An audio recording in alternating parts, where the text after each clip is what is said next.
मंडळी, आज आपण ओल्या हरभऱ्याची म्हणजे जे सोलाणे असतात त्याची चटपटीत अशी मस्त उसळ कशी करायची ते बघणार आहोत। करायला सोपी, चवीला मस्त अशी ही उसळ होते। जरा वेगळ्या पद्धतीनं चविष्ट अशी ही उसळ केलेली आहे, तेव्हा व्हिडिओ शेवटपर्यंत नक्की पहा। नमस्कार मंडळी, ऋतुराधा रेसिपीज मध्ये तुमचे मनपूर्वक स्वागत आहे। हे बघा, इथं मी सोलाणे घेतलेले आहेत, ओले हरभरे सोलून घेतलेले आहेत। हे सोलाणे मी स्वच्छ धुवून घेतलेत, साधारण 2 वाट्या सोलाणे आहेत। आता आपण ह्याच्यामध्ये अंगासरशी पाणी घालायचं आणि 2 शिट्ट्या करून हे सोलाणे शिजवून घ्यायचे।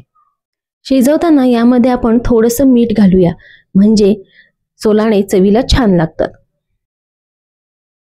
आता एकीकडे सुकं खिसलेलं खोबरं साधारण 2 चमचे भाजून घ्यायचे, तसंच त्यामध्ये 1 चमचा तीळ सुद्धा आपल्याला खोबऱ्याबरोबर भाजून घ्यायचंय।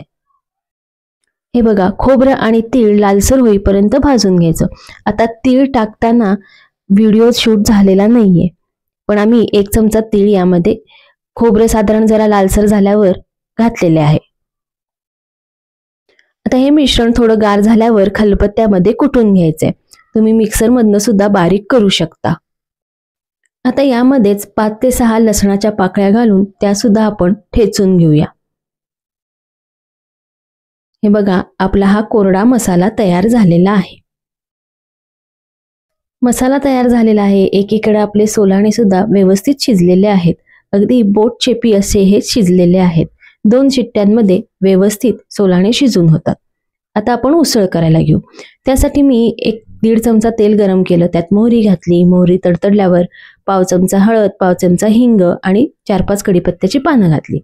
तसेच 1 मीडियम कांदा बारीक चिरून घातलेला आहे। कांदा चांगला परतून झाला की याच्यामध्ये कुटलेला मसाला सगळा आहे तो घालायचा। त्याच्यानंतर ह्याच्यामध्ये अर्धा चमचा धनेपूड, पाव चमचा जिरेपूड, लाल तिखट आवडीप्रमाणे, इथं मी 1 चमचा बेडगी मिरचीचं तिखट वापरले आणि चवीप्रमाणे मीठ। आता सोलाणे शिजवताना आपण मीठ घातले, त्या अंदाजाने मीठ घालायचं। आणि आता इथं मी पाव चमचा गरम मसाला घातलाय, तसेच यामध्ये पाव चमचा लिंबाचा रस घालायचा। आता हा जो गरम मसाला केलाय ना, तो आम्ही घरी केलेला आहे, त्यामुळे थोडासाच लागतो। हा मसाला कसा करायचा ह्याची रेसिपीची लिंक मी शेअर करत आहे, नक्की बघा। तसेच आता मी ह्याच्यामध्ये थोडासा गूळ घातला। मसाला चांगला परतून झाल्यावर शिजवलेले जे सोलाणे आहेत ते घालून मिश्रण पुन्हा एकदा परतून घेते।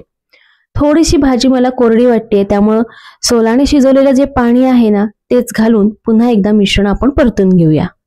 आता ही उसळ मी थोडीशी कोरडीच करणार आहे, म्हणजे मला टिफिन मध्ये सुद्धा देता येईल। तुम्हाला हवं असेल तर तुम्ही रस्सा भाजी सुद्धा ह्याची करू शकता। आपण हे सोलाणे म्हणजे ओले हरभरे शिजवून उरलेलं जे पाणी आहे तेच पाणी घालून ह्याची रस्सा भाजी करा, म्हणजे चव अजून छान येईल। चला, आपली ही भाजी तयार झाली आहे। बघा, किती सोपी, पटकन होणारी, जरा अशा वेगळ्या पद्धतीनं केली त्यामुळं चविष्ट अशी ही भाजी होते। वरती बारीक चिरलेली कोथिंबीर घातली की भाजी खायला तयार। असा आपला अगदी साधा सुद्धा तरी सुद्धा चविष्ट मेनू तयार आहे। मग मंडळी, कशी वाटली ही रेसिपी?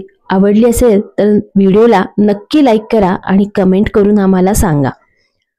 मंडळी, स्वतःची काळजी घ्या आणि असे मस्त मस्त खाण्यासाठी स्वस्त राहा आणि स्वस्थ राहण्यासाठी असेच मस्त मस्त खात राहा।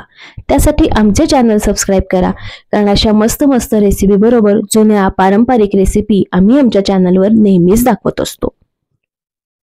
बेल आयकॉनचे बटन प्रेस करून ऑल नोटिफिकेशनवर क्लिक करायला विसरू नका, म्हणजे नवीन नवीन रेसिपीचे अपडेट्स तुम्हाला येत राहतील।